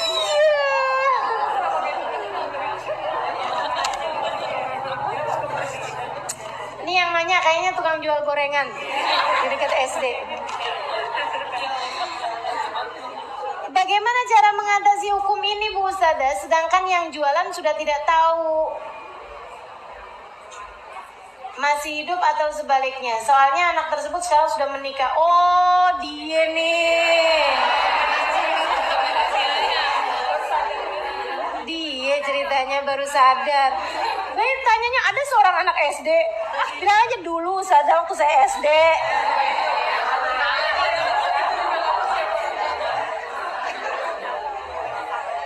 Ada aja ya. Soalnya anak tersebut sekarang sudah menikah dan dia baru sesali sekarang. Bagaimana Bu Ustazah mohon jawaban penjelasannya? Matur nuwun, terima kasih. Assalamualaikum warahmatullahi wabarakatuh. Pas kamu pulang kampung, kamu cari sekolahan itu. Terus kamu cari dulu yang dagangan di sini tuh, iya mana tinggalnya, gitu kan? Kalau masih bisa kamu cari-cari, atau anak keturunannya gitu loh, kamu kasih sesuatu, ya kan? Ya Allah, minta maaf dulu tuh loh saya. Tuh, gitu ya. Terus anaknya jawab, iya dulunya orang tua saya emang jualan gorengan di sini, tapi karena ada anak yang nggak pernah bayar, jadi bangkrut akhirnya. La ilaha illallah, la ilaha illallah. Jangan remehkan dosa kecil, teman-teman sekalian. Ada, saya bacanya sampai ada satu dokter cerita, dokter di Arabia. Dia nulis satu cerita. Dia bilang ada seorang bapak-bapak tua datang ke tempat praktek saya dalam keadaan kakinya luka-luka. Dia bilang, saya pun merawat kakinya tersebut tapi tidak terselamatkan sampai harus dipotong. Saya tanya kenapa kakinya bisa sampai luka-luka kayak begitu? Karena dia kakinya itu penderita diabetes. Jadi ketika luka-luka itu memang akhirnya nggak sembuh, sampai kemudian harus dipotong kakinya. Dia nanya gitu, kenapa Pak kok bisa kakinya luka-luka kayak gitu? Dia cerita bahwa sepulang dia dari sholat Jumat, sendalnya hilang. Dia kemudian memilih untuk nggak pakai sendal. Dan di tempat tersebut nggak ada toko-toko yang jual sendal atau apa. Jadi dia jalan di jalan yang cukup jauh dari rumahnya sampai membuat kaki-kakinya luka-luka. Di akhir ucapan, sampai harus dipotong itu tadi ternyata kakinya ya. Di akhir ucapannya dokter ini, namanya dokter Samia, dia bilang di akhir tulisannya dokter itu, dia bilang kayak begini, saya sakit hati saya membayangkan seseorang yang mencuri sendalnya. Dia bilang, dan saya akan sampaikan kepada semua orang Islam, jangan pernah meremehkan dosa. Kamu merasa kamu hanya mencuri sendal, kamu tidak tahu bahwa ternyata kamu membuat orang pincang. Kamu ngerasa kamu hanya mencuri sendal, kamu nggak tahu sebenarnya kamu membuat orang pincang. Kalau yang dicuri sendalnya ternyata diabetes, kemudian dia jalan-jalan kaki pulang ke rumahnya nggak pakai sendal, kemudian harus merawat lukanya yang sedemikian lama sampai harus dipotong kakinya. Teman-teman sekalian, yuk mikir lagi kalau mau ngerjain dosa, ya nggak? Baiknya kita jangan ngerjain dosa, tapi kalau ngerjain dosa tuh yang kira-kira kita sanggup gitu ininya, nanggung dosanya. Karena kita nggak pernah sanggup nanggung dosa, jangan pernah remehkan dosa kecil. Kelihatannya kayak nyuri sendal, kamu nggak tahu kamu lagi nyuri kaki orang. Serem bener kan? Makanya nih yang tadi nih, kamu rasanya nyuri gorengan. Nggak apa-apa, coba dicari tukang gorengannya, mudah-mudahan ketemu itu ya. Saya nggak nyalahin, zaman SD kan kamu belum balik, belum ngerti pula, nggak apa-apa, insya Allah nggak apa-apa. Sama yang keduanya, banyak-banyak bersedekah sama anak SD. Ya. Oh, beneran. Kalau kamu punya anak yang masih umurnya SD, kamu suka sering tambahin uang jajannya, terus bilang, "Nak, ini mama kasih buat siapa aja teman kamu yang lagi kelihatannya kepengen jajan tapi duitnya habis." Uang jajannya habis, mama dulu suka gitu, nah, gitu. Assalamualaikum Ustaz Zalim yang salehah rahmati Allah. Jamnya ya Allah. Maafin deh. Assalamualaikum Ustaz Zalim yang baik, saya mau tanya. Saya punya anak laki-laki umur 18 tahun dan baru keluar dari pesantren. Sekarang ada di rumah malah dia susah banget sholat. Apalagi kalau dibangunin sholat subuh. Dia jawab begini, udah pernah mah. Ya Allah.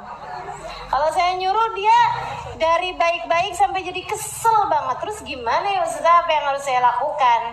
Terus dosakah saya kalau saya enggak nyuruh dia untuk sholat? Karena kalau saya bawel dia malah marah dan akhirnya saya males buat nyuruh sholat dia lagi.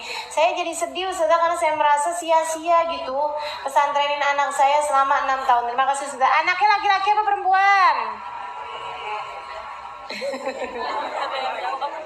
Nggak ada yang nyawat ya. Kalau anaknya laki-laki, serahkan kepadanya tanggung jawab. Anak laki suka diberi tanggung jawab. Bilang sama dia, "Nak, ntar besok pagi bangunin mama dong. Mama nih belakangan nih suka susah bangunnya." Gitu.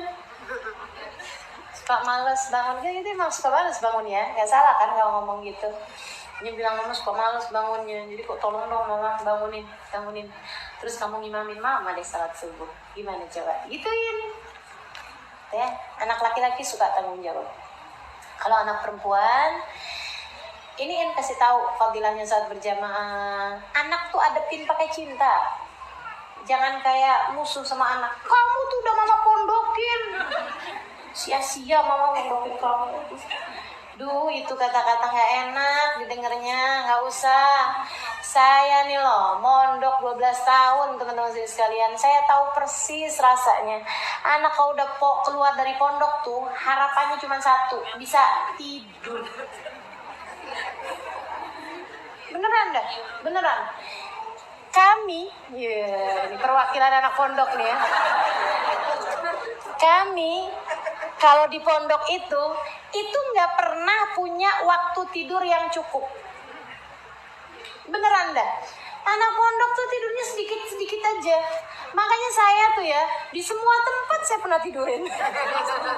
Dari ruang kelas, musola, apalagi kalau pas lagi baca zikir. Ya Allah. Gitu, nah pasti karena ngantuk aja, di mana aja ngantuk gitu kan. Jadinya tidur di ruang kelas yang posisinya agak rumit aja saya pernah tuh tidur.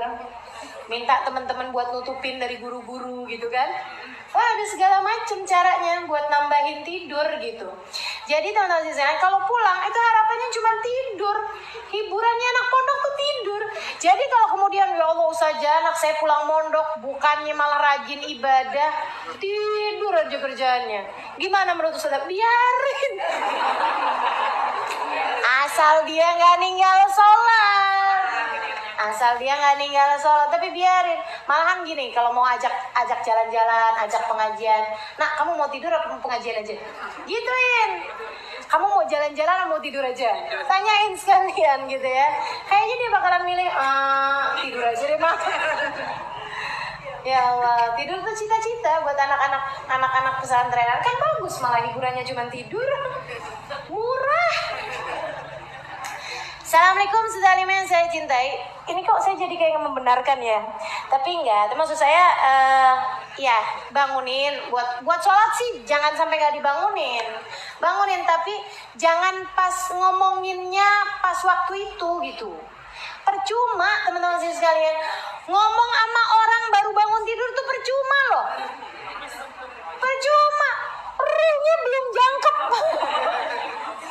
Belum kumpul kesadarannya, percuma ngapain. Jadi ntar gitu kalau mau ngomong malam-malam tuh sebelum tidur omongin gitu. Hadepin anaknya dengan penuh cinta, insya Allah kok gitu. Assalamualaikum saudara saya cintai. Ustazah di tempat saya kalau maulid suka pakai petasan. Pernah tuh saya kaget. Pas saya datang pula gitu ya, begitu saya masuk jebret, ya Allah. Kaget saya bilang itu apa? Nyebut Ustazah lah. Ustazah. Enggak deh saya. Iya, kalau buat saya emang nggak usah. Ada ustadz yang bilang kalau itu adalah pemborosan, mending uangnya dipakai buat nyumbang masjid atau anak yatim. Bagaimana menurut pendapat ustazah? Syukron atas jawabannya. Jangan salahkan apapun yang melakukannya berdasarkan cinta, gitu ya. Kecuali jika itu adalah sesuatu hal yang berbahaya. Tapi kalau kemudian pakai petasan kayak gitu buat memeriahkan suasana, kalau itu memang dianggap sebagai sesuatu hal yang umum, gak apa-apa, silakan aja. Gak apa-apa. Saya ingat beberapa tahun yang lalu ketika diadakan acara di Monas, waktu Habib Umar datang tuh ada juga kok yang pakai petasan seperti itu gitu ya. Itu kayaknya cuma menunjukkan rasa bahagia, rasa sukacita, nggak jadi masalah. Dan jangan bilang bahwa itu mubadzir, lebih baik uangnya dipakai buat sedekah anak yatim atau buat ngasih nyumbang masjid atau apa. Nggak bisa begitu teman-teman sekalian. Jangan pakai kebaikan gini ya. Jangan membanding-bandingkan kebaikan dengan kebaikan yang lain. Kalau mau bandinginnya sama keburukan aja. Kalau kamu lihat orang duitnya dipakai buat pesta-pesta, kamu bilang daripada kayak gitu mendingan buat nyumbang masjid. Tuh kan? Kalau kamu punya saudara kamu mau bikin acara pesta pernikahan mewahnya sampai utang-utang, kita bilang sama dia, ngapain kayak gitu loh. Kalau kamu mau duitnya kan kamu bisa pakai buat yang lain, apalagi kalau kamu sampai pakai utang segala gitu loh. Itu baru benar. Tapi kalau kemudian kita lihat ada orang bangun masjid mewah, ngapain? Mendingan buat anak yatim. Nah kan salah, sama-sama bagus kok. Kamu lihat ada orang merayakan Maulid Nabi Muhammad pakai sewa gedung Balai Sudirman. Semua ngapain tuh? Mendingan buat anak-anak yatim. Kagak pakai duit kamu. Ribet bener. Jadi itu yang mau pakai petasan, nggak pakai duit kamu kan? Kamu nggak setuju nggak apa-apa gitu loh. Tapi itu ekspresi cinta. Jangan pernah salahkan orang yang mengekspresikan cinta. Apalagi kalau cintanya kepada Allah dan Rasulnya gitu. Ya, gitu ya. Assalamualaikum Ustaz yang dirahmati Allah. Ustaz, bagaimana jika wanita yang ingin ikut dalam komunitas bakti sosial yang di situ ada laki-lakinya? Apakah itu termasuk ikhtilat? Ikhtilat bukan masalah komunitasnya teman-teman sekalian. Kalau cuman ketemunya di grup WhatsApp doang, maksudnya nggak pernah ketemu juga sama orang-orangnya, gitu kan? Ya jadi masalah. Yang masalah itu kalau kemudian ada di situ berbaur, kumpul, ngobrol bareng ini apa segala macam, ya itu namanya ikhtilat. Bagaimana hukum kerja sistem MLM? Nah, ini ada khilafiyah di antara para ulama. Jadi yang bisa hindari aja karena memang khawatir menjadi sesuatu yang berbau riba ya. Tapi kalau memang ada misalnya masih ada sisa MLM yang kemudian masih kamu terima penghasilannya dari usaha-usaha yang sebelum-sebelumnya, ya udah bismillah aja. Insya Allah ada banyak juga para ulama yang menghalalkannya. Dear Ustadzatuna, kayak dear segala ya. Semoga Allah wa baginda Rasulullah semakin menyayangi dan mencintaimu ya Ustadzatuna yang cantik dan yang selalu mengajarkan kami kebaikan. Amin. Mohon Fatihah. Ini doa. Assalamualaikum Ustazah yang selalu menjadi penyejuk hati saya. Asik nih saya. Ustazah, saya sedang belajar setir mobil. Duh teman-teman ya, belajar setir mobil laporan. Tapi setiap saya belajar hati saya selalu khawatir.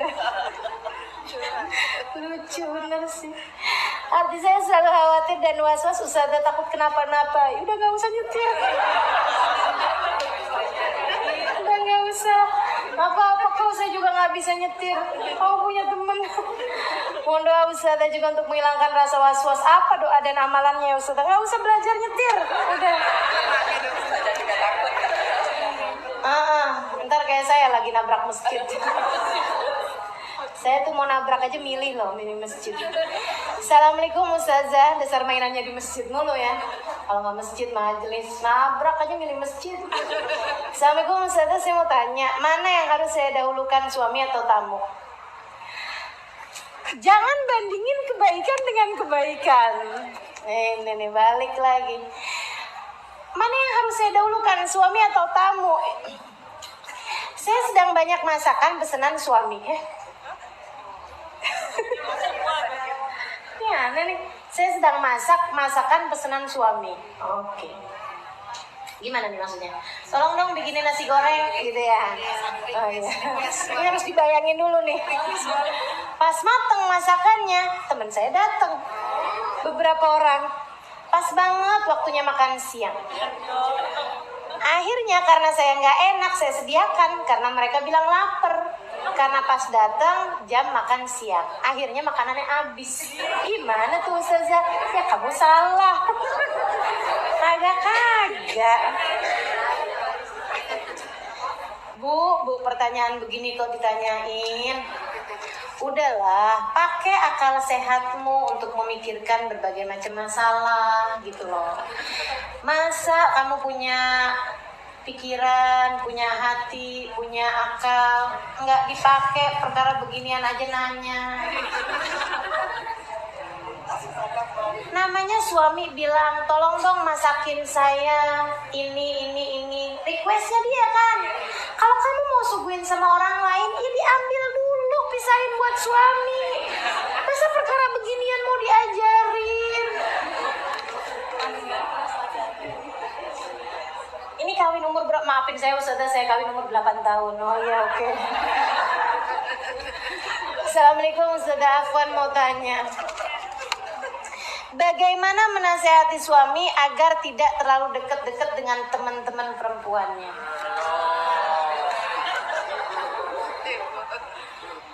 Saya pernah mengingatkan dia baik-baik, tapi dia merasa cara dia bergaul standar-standar aja. Padahal yang saya lihat dan saya perhatikan mereka sangat dekat, suka janjian kumpul bareng. Ya menurut dia standar. Walaupun saat kumpul itu saya suka diajak tuh, saya tetap nggak suka. Jealous namanya itu ya. Saya tetap nggak suka suami saya bergaul terlalu akrab dengan mereka. Ini saya yang dibikin pusing nih dengan dia ya. Padahal saya temannya bukan. Kamu cemburu sama suami kamu, ngomongnya sama saya. Saya tuh nggak suka suami saya bergaul terlalu akrab sama mereka. Apalagi di salah satu teman seperempuan saya tersebut ada yang disukai sama suami saya. Tuh kan. Nah, urusannya bukan agama. Kamu lagi jealous. Saya pernah membuat cerita kalau dia pernah ngigau. Buat cerita. Ngarang jadi ini ya.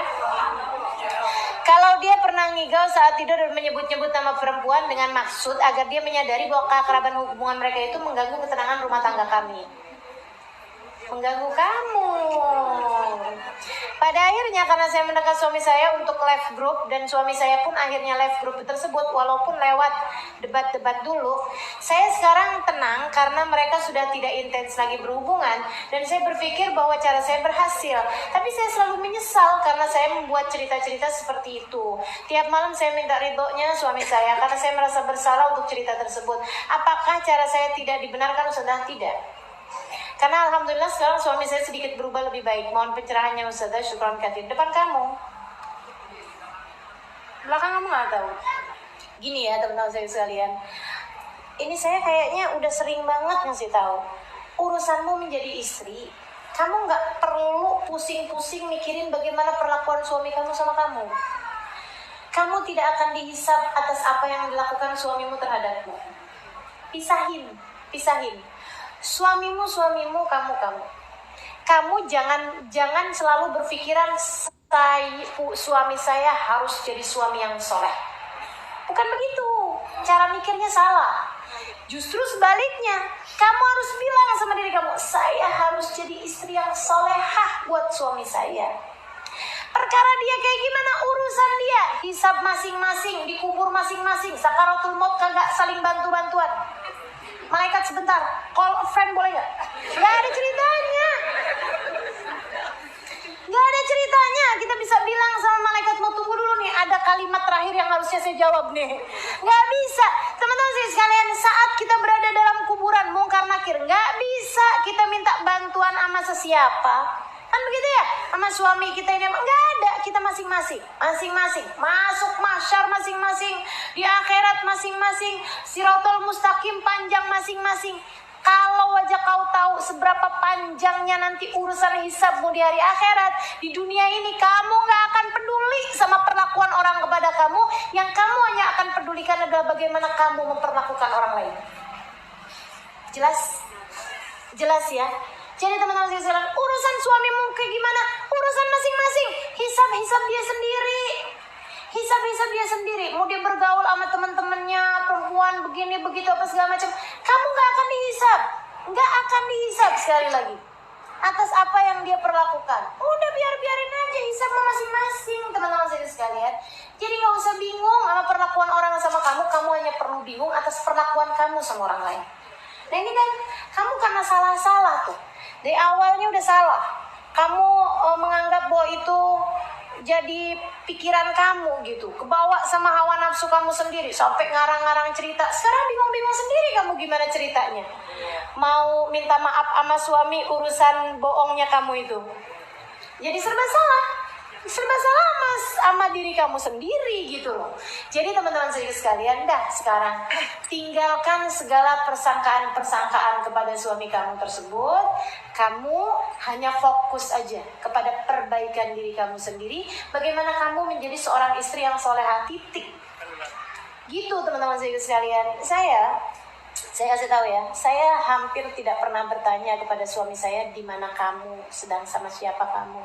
Saya bukan gak sayang, tapi saya tahu bahwa itu adalah sesuatu hal yang tidak perlu.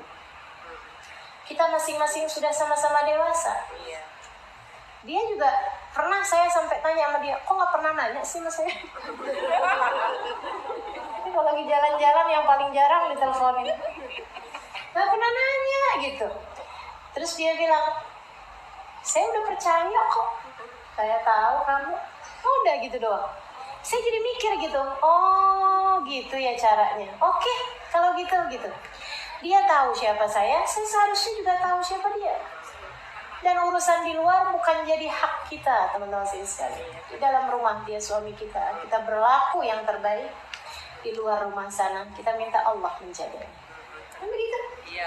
Ngapain repot-repot, pusing-pusing sampai bikin kamu, ya Allah, sampai ngarang-ngarang cerita. Oh, luar biasa ya. Jangan buang energimu untuk sesuatu hal yang tidak perlu. Jangan. Assalamualaikum warahmatullahi wabarakatuh. Saudara Halimah yang Allah sayangi, mengenai bohong putih. Saya pernah berkata bohong kepada kakak saya. Kakak saya telah lama tidak bertegur sapa dengan ayah kita. Lalu saya berinisiatif untuk memperbaiki hubungan mereka. Saya ketika bertandang ke rumah ayah menyelipkan salam ke ayah saya, bilang dari kakak saya. Dan setelah saya bertandang ke rumah kakak saya bilang dikirim salam sama ayah. Ditanyain kapan main ke rumah ayah. Dari situ kakak saya merasa senang, tapi bilang takut untuk datang ke rumah ayah. Apakah saya berdosa melakukan bohong itu? Saudara, apa yang benar? Apa yang harusnya saya lakukan? Karena saya sudah membohongi ayah dan kakak saya dengan niat untuk memperbaiki hubungan mereka. Saya takut Ustazah, setelah Ustazah bilang tidak boleh bohong untuk walaupun untuk kebaikan. Ini salah satu dari jenis bohong yang dibenarkan. Bohong untuk kebaikan nggak boleh. Bohong untuk kebaikan nggak boleh. Tapi ada beberapa kebohongan yang kita diperkenankan, seperti bohong mau nyelamatin orang. Kalau harus bohong nggak apa-apa, gitu. Bohong buat nyelamatin orang, bohong buat nutupin aib orang, gitu. Nggak apa-apa, teman-teman sekalian. Kita tahu dia pakai sendalnya yang merah, tapi waktu pulang dia pakai sendal yang hitam. Sendal yang hitam bagusan. Kita tahu dia lagi ngambil sendal orang lain, kita tahu persis karena dia teman kita atau bahkan saudara kita tahu sendal dia, kayak begitu kan. Nah, tapi kalau kamu kemudian bilang kamu ngambil sendalnya ini, gitu kan, itu kan menyakiti hati dia dan membuka aib dia, gitu. Jadi cara ngomongnya kayak gimana? Kak, lupa ya, sendalnya bukan yang ini loh, yang tadi kakak pakai, seingat saya kayaknya yang merah, bukan yang ini. Nah tuh, itu kan bohong juga namanya. Kita tahu kok bahwa dia sengaja gitu kan. Itu kan namanya bohong. Tapi itu boleh teman-teman sekalian. Itu boleh. Kenapa? Karena kita lagi menutupi aib orang. Dan kita juga sedang mengingatkan dia dengan cara-cara yang benar gitu ya. Itu termasuk juga yang dilakukan sama yang tadi nanya ini, itu juga merupakan salah satu dari bohong yang dibenarkan. Li islah datil bain, untuk mendamaikan orang yang berseteru. Sama halnya dengan bohongnya suami kepada istri. Menurut saya kamu adalah perempuan paling cantik yang saya temuin. Bohong banget. Bener apa enggak? Bohong banget kalau suami kita ngomong kayak gitu. Dia nggak pernah lihat di. Bohong banget. Tapi ya nggak apa-apa. Itu dibenarkan. Menurut saya menyenangkan pasangan, nggak apa-apa. Assalamualaikum warahmatullahi yang soleha. Yang saya mau tanyakan, apakah ketika kita diundang suatu acara kita wajib hadir atau tidak hadir juga tidak apa-apa? Saya sering dapat undangan pengajian akikah dari saudara 2 kali, atau tetangga dapat undangan teman atau tetangga yang sudah lahiran, sedangkan saya sendiri belum diberikan keturunan. Terima kasih sudah, mohon maaf. Wassalamualaikum warahmatullahi wabarakatuh.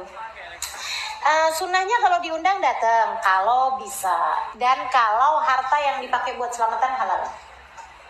Tapi kalau misalnya yang pakainya itu kita tahu hartanya nggak jelas gitu, nah itu nggak wajib datang. Juga dipastikan bahwa di tempat acara tersebut tidak terdapat kemaksiatan seperti ikhtilat antara laki-laki dengan perempuan. Kalau acaranya reunian SMA udah nggak wajib datang, karena pasti ada ikhtilat kan, campur laki perempuan, nggak wajib datang. Seperti itu ya. Jadi 2 syarat, nggak ada kemaksiatan di dalamnya, harta yang dipakai adalah halal, itu kamu sebaiknya datang. Tapi kalau misalnya nggak bisa datang karena satu dan lain hal, nggak jadi masalah. Saya hampir nggak pernah datang undangannya orang, tiap hari ngajar. Pertanyaan titipan, siapa nih nitip? Assalamualaikum Ustazah, Ustazah yang dimuliakan Allah, apa benar Ustazah semua keturunan Nabi jika berbuat dosa tidak apa-apa dan tidak masuk neraka? Siapa bilang? Suruh ngomong sama saya sini.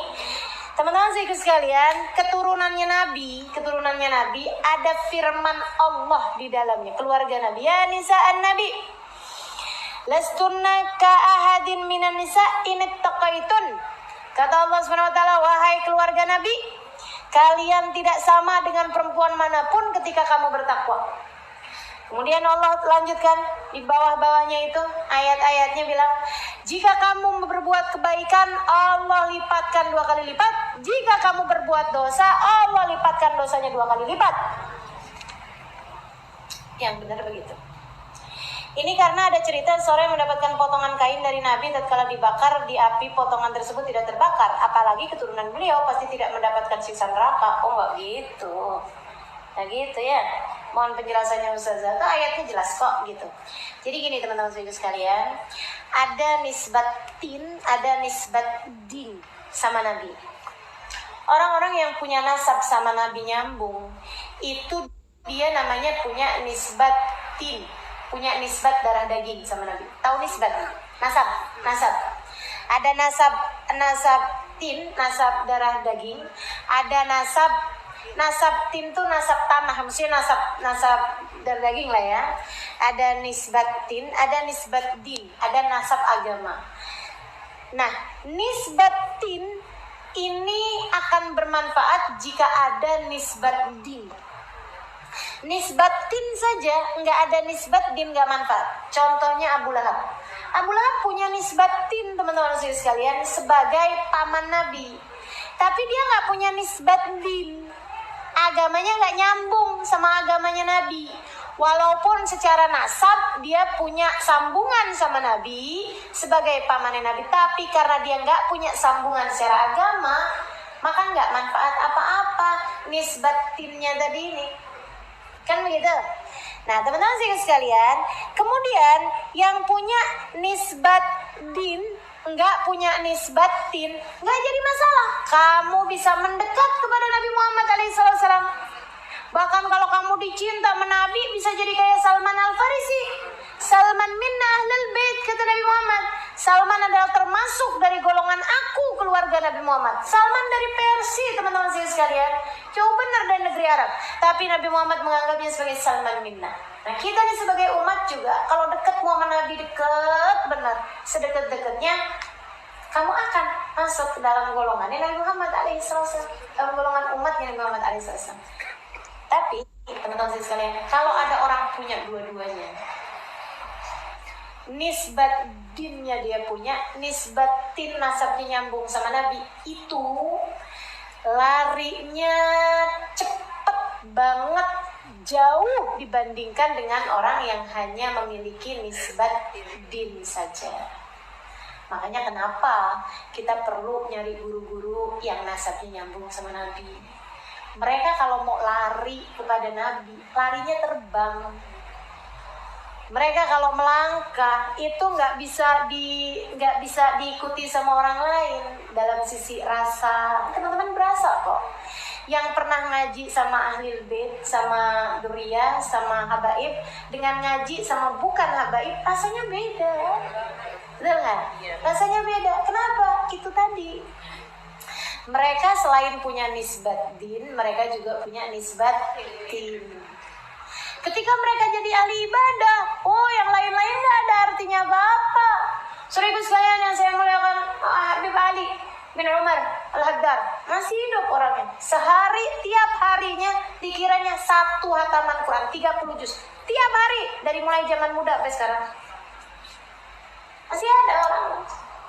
Itu bicara ibadah mereka jago-jagonya, bicara akhlak mereka jago-jagonya, bicara ilmu mereka jago-jagonya, bicara rasa mereka jago-jagonya, bicara takut kepada Allah mereka orang-orang nomor utamanya. Kenapa?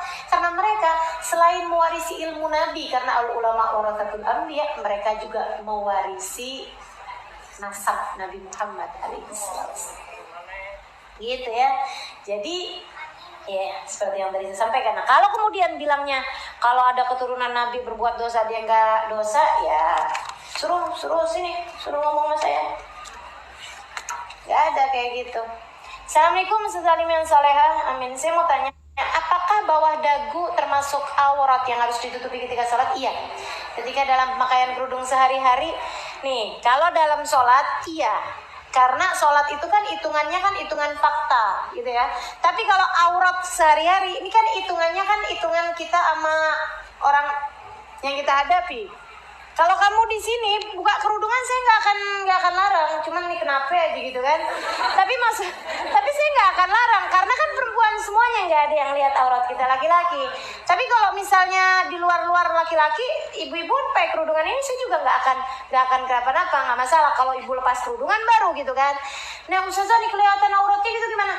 Saya nggak akan ada laki-laki sampai ngeliatin begini tuh nggak ada. Nggak usah khawatir gitu. Gitu ya, aneh juga kan gitu ya. Assalamualaikum warahmatullahi wabarakatuh. Semoga Allah SWT dan Rasulnya semakin cinta dan sayang sama Ustazah Halimah. Amin.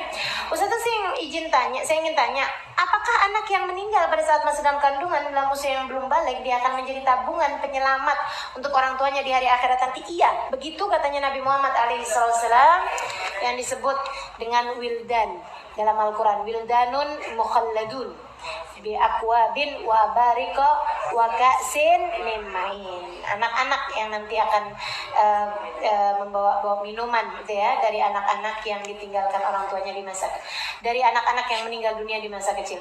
Assalamualaikum Ustazah, saya pernah ditanya sama teman, karena dulu saya sering puasa Senin Kemis. Terus teman saya bilang, ngapain mau puasa Senin Kemis? Puasa aja hari lahir kamu. Nabi aja puasa di hari Senin. Nabi aja puasain dirinya Senin. Lantas saya bilang, Nabi anjurkan puasa Senin Kemis. Nah Kemis itu hari apanya Nabi? Dia pun nggak bisa jawab. Mungkin Ustazah tahu.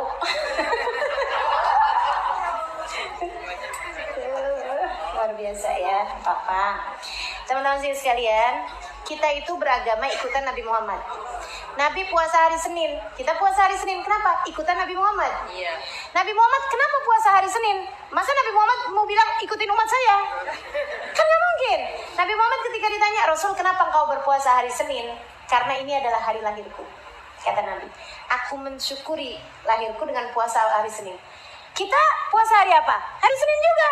Kenapa? Karena kita ikutan Nabi. Satu. Yang kedua, karena kita ikut mensyukuri kelahiran Nabi Muhammad. Betul nggak? Kita ikut mensyukuri Nabi Muhammad. Makanya saya daripada memperingati, bahasanya memperingati Maulid Nabi, Saya lebih suka merayakan Maulid Nabi.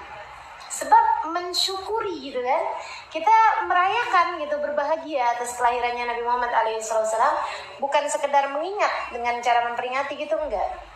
Jadi seperti itu teman-teman saya sekalian. Artinya bahwa kita puasa hari Senin bukan karena Nabi puasa hari Senin karena itu hari lahirnya. Berarti kalau saya lahir hari Selasa berarti saya puasanya Selasa. Yang lahirnya Sabtu puasanya Sabtu. Enggak gitu. Begitu Nabi puasa hari Senin, kita ikutan puasa hari Senin. Karena kita ibadahnya ikutan sama Nabi. Sama karena kita juga ikut-ikutan mensyukuri hari kelahiran Nabi. Puasa hari Kamis kenapa? Dzaka yauman yu'rad fil a'mal. Itu adalah hari di mana amal-amal dinaikkan, dilaporkan. Amal seminggu kita dilaporkan pada hari Kamis. Assalamualaikum warahmatullahi wabarakatuh. Allah, apakah sholat isya dilakukan harus bersambung dengan sholat subuh? Enggak. Dalam hal ini pelaksanaannya setelah sholat subuh. Lalu setelah kita batal dari sholat subuh tidak dapat lagi melaksanakan sholat isyraq ini Ustazah. Ya nggak boleh kecuali kalau kamu wudhu lagi. Apakah doa yang nggak boleh sholat kamu wudhu? Belum tahu apa? Adakah doa yang khusus untuk sholat isyraq? Nggak ada. Setelah sholat isyraq boleh kita lanjutkan dengan sholat istikharah? Boleh. Bolehkah kita ini kayak lagi jawab ujian? Tadi nih kayak lagi jawab ujian deh. Bolehkah kita menggabung antara sholat isyraq dengan sholat istikharah? Boleh. Ya, jadi ini apakah dilakukan sholat isyraq harus disambung dengan sholat subuh? Malah nggak boleh, karena habis subuh itu nggak boleh ada sholat. Nungguin sampai datangnya waktu isyraq, yaitu 1,5 jam tambah 16 menit. Lalu setelah itu batal dari sholat subuh, apakah boleh melaksanakan sholat isyraq lagi? Sholat isyraq nggak boleh sampai kamu wudhu lagi. Kalau kamu wudhu, kemudian baru boleh melaksanakan sholat isyraqnya. Tapi kalau udah batal gitu, Ustazah, masih boleh? Ya boleh kalau udah wudhu lagi. Assalamualaikum Ustazah, ada 2 pertanyaan saya. 1, jika kita punya dosa kepada orang yang sudah meninggal, apakah boleh kita tiap malam Jumat ke makamnya mendoakan? Nggak usah pakai ke makamnya. Tiap habis sholat gini nih. Astaghfirullah li wali walidayya waliman lahu haqqun alayya. Dibaca 5 kali langsung habis selesai salam sholat. Kamu nggak akan mati bawa dosa pada orang lain.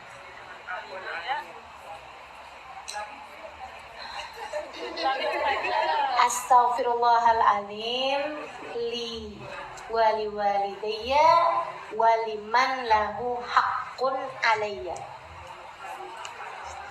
Astaghfirullahaladzim li wali walidayya waliman lahu haqqun alayya. Dibaca berapa kali?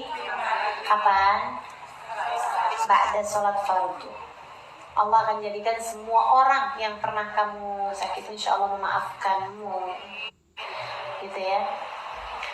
Tapi jangan jadi andalan. Berarti kita buat salah sama orang gak usah minta maaf. Ya. Itu kan kalau diterima, masalahnya kan kita takutnya nggak diterima. Asmaul Husna 99. Di dalamnya ada yang bersifat al-khafidu. Yang merendahkan derajat. Apakah boleh kita baca sesuai pilihan kita ataukah harus dibaca semuanya? Sebenarnya boleh ya. Tapi ngapain kamu memilih al-khafid yang merendahkan derajat? Mendingan ar-rafi kalau mau kan, yang meninggikan derajat orang. Iya, boleh. Asmaul Husna tuh boleh dibaca berbarengan gitu kan. Ya Allah, ya Rahman, ya Rahim, ya Malik, boleh kayak gitu. Boleh juga ada nama-nama tertentu yang kamu baca sering gitu misalnya. Saya suka minta untuk ibu-ibu yang lagi hamil biar mudah lahirannya sering-sering baca Ya Latif gitu. Gak apa-apa. Assalamualaikum, maaf Ustazah, mau tanya, ada orang pinjam uang, pas waktu bayar janji-janji terus, malah mau pinjam lagi sekarang, sebaiknya bagaimana? Ya jangan kasih, lunasi dulu yang kemarin, saya kesian sama kamu, ntar kalau ditagih di akhirat gimana? Gitu. Assalamualaikum Ustazah yang disayang Allah, maaf saya ingin bertanya, kecuali kalau kamu niatnya sedekah, itu lain lagi. Tapi kalau hati kamu masih penuh dengan rasa nggak enak kalau orang yang nggak bayar, ya mendingan nggak usah ngasih utang, kan gitu ya? Begitu ya teman-teman. Aduh, ini masih berapa ini pertanyaannya? Nggak habis-habis ya. Perasaan ngajinya udah berapa tahun nih? Udah ya. Ini masih ada sisa 4 pertanyaan. Ntar aja ya.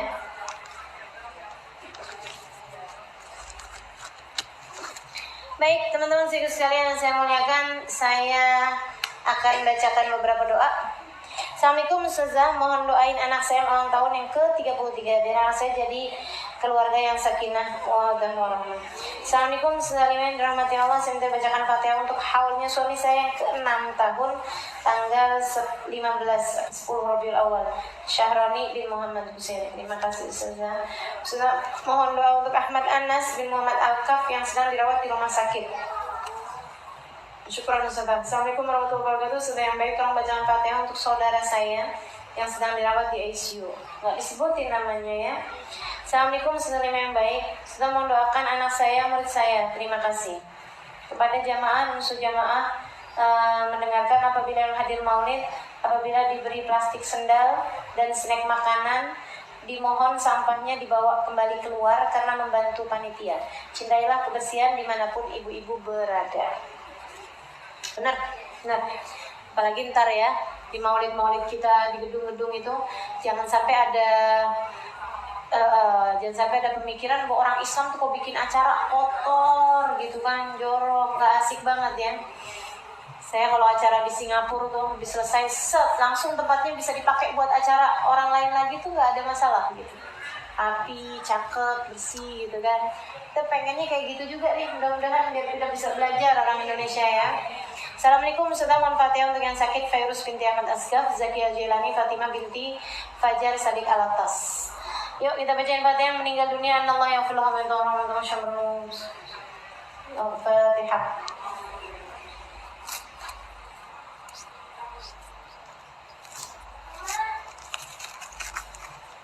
Amin. Oh iya.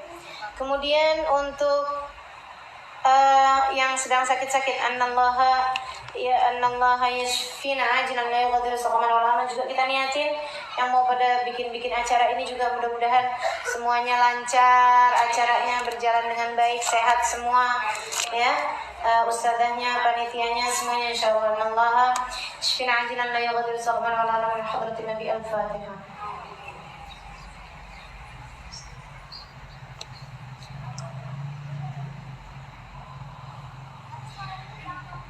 Untuk segenap hajat kita semuanya, kita mintakan kepada Allah SWT. Semoga yang tadi minta hajatnya juga Allah kabulkan hajatnya semua, dan yang gak minta juga semuanya Allah Maha tahu hajat kita semua. Dan juga niatkan juga dengan Fatihah ini agar acara-acara kita ke depan semua berjalan dengan lancar, berkah, manfaat, bawa kebaikan buat umat Islam, terutama acara-acara maulid kita, baik yang di Menara 165 maupun yang di Bani Sudirman ya. Annallaha yuslihun niyah yuballigh kullu niyah bi khairil bariyah ala diniyah bi kulli salihah jami'an syamilah. Al-Fatihah.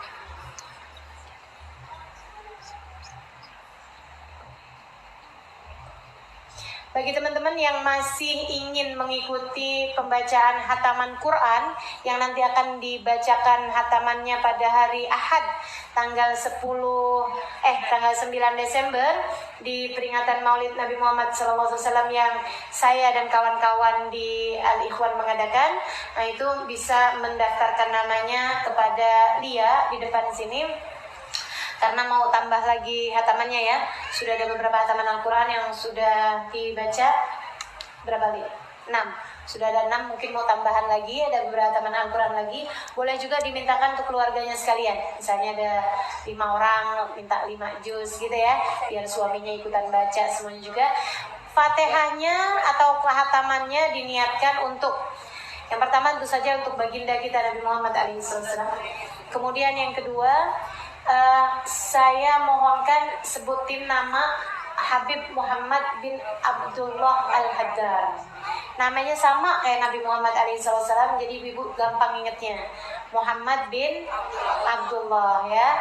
Hanya ada marganya Al-Haddar. Beliau adalah gurunya guru saya, ayahnya guru saya, dan memang beliau dihaulin pada hari maulid kita itu gitu. Seperti itu. Jadi kita akan bacanya dengan niat untuk haul beliau juga. Sama yang ketiganya, nama yang ketiga adalah nama putri beliau yang juga merupakan guru kita semuanya, yaitu Hubabah Maryam bintul Habib Muhammad bin Abdullah Al-Haddar. Kemudian tambahin nama lagi Hubabah Bahiyah. Bapak kita ya, yang kepengen nyambung hatinya, nyambung ibadahnya, nyambung akhlaknya, biar pada dapat keberkahan yang bahiyah, tambahin nama bahiyah.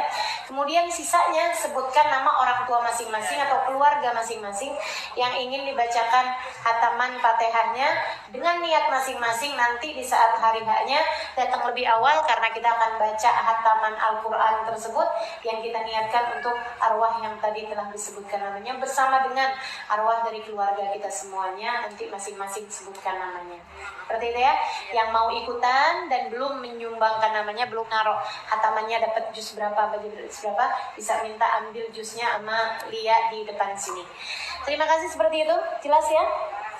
Baik teman-teman suikus sekalian, sampai di sini perjumpaan kita. Allahumma minkum taqabbal ya karim. Terima kasih bila taufiq wal hidayah dengan baca doa akhir majlis bersama. Rabbana fa'na bima faqina wa faqih ahlana wa rabatin lana fi dinina ma'anil qadri man tawadaka rabbi wa fina wa fikum lima wa fi'lan karama warzuqil kulla halalan daima wa akhilak ya ulama nahda bil khairi wa nukfa kulla syar.